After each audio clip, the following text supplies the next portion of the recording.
Jambo la tatu, Mtume anasema wa khabba awliyaahu fi ibadihi, kisha Mwenyezi Mungu amewaficha mawali wake katika waja wake.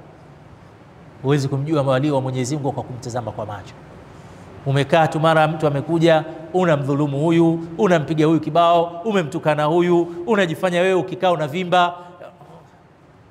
Huwezi kujua huyu unayemvimbia saa nyingine katika vipenzi wa Allah, akinyanyua tu mikono yake, ya Rab, mja wako anakuwa na kibri sana, ananionea katika hili, ananinyanyasa katika hiki, changu hiki ananidhulumu.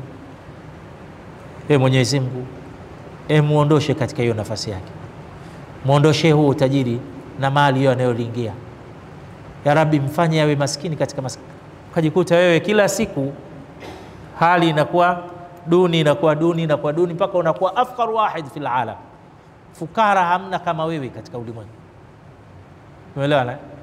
Kwa hiyo mwanadamu hutakiwi kufanya kibri kabisa, kwa sababu haujui vipenzi wa Allah subhanahu wa ta'ala ni wako wapi. Na katika hili mtu mmoja anaitwa Ibrahim al-Adham